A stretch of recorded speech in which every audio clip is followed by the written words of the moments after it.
Is the party over for weight loss injections?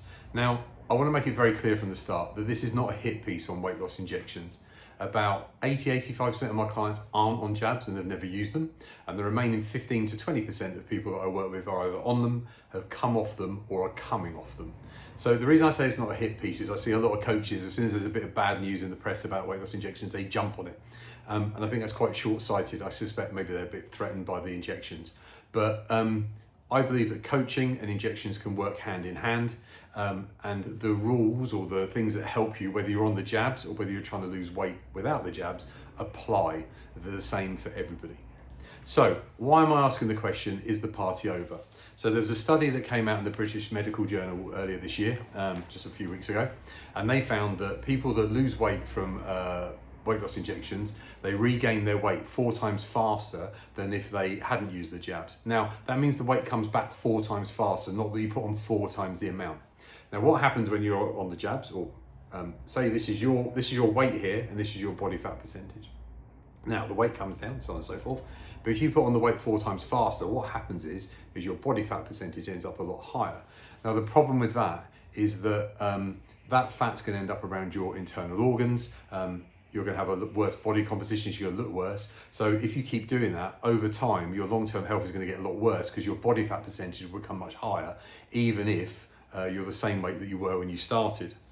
So something I've heard from at least one person that's involved in a local slimming group is that a lot of people are suddenly coming back because they've come off the drugs and the weight is rocketing back. And this is why I'm asking, is the party over? Because people thought this was the cure, this is the fix, but clearly it's not.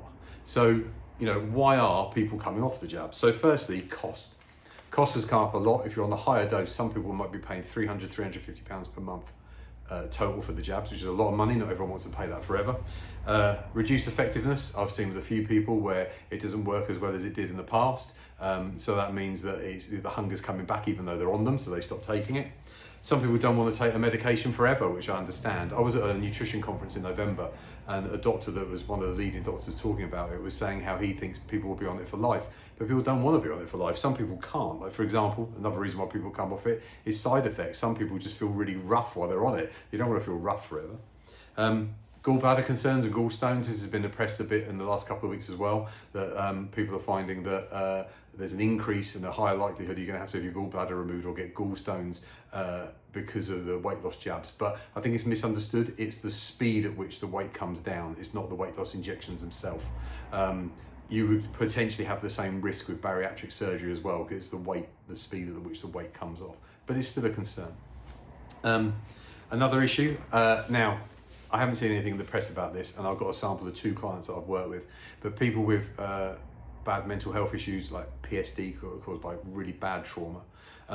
What I've seen is that the drive to eat from the PTSD overrides the suppression from the drugs, so then they still overeat, but then they get ill and gassy and bloated and feel rough because they're now eating too much for the drugs.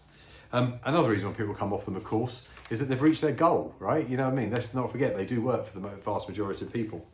So is the party over? Well, potentially, because if you thought that you would just take them once and that would be it, then, that's not actually what's going to happen. So, the party might be over, but how do you keep the party going?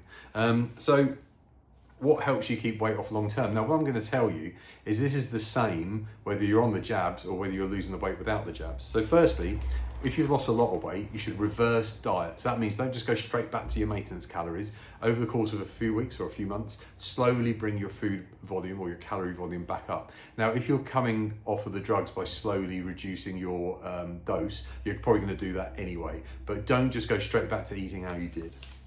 Prioritize protein and fiber in every meal.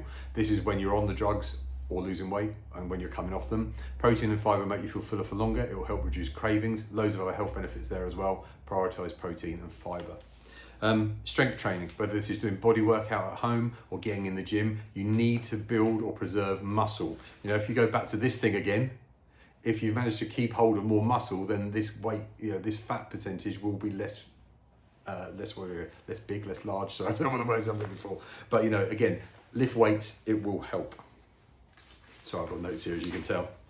Address mindset and habits. So If you've got some kind of trauma, you've got triggers or something, work with a coach, work with a therapist, work on those. Watch your self-talk.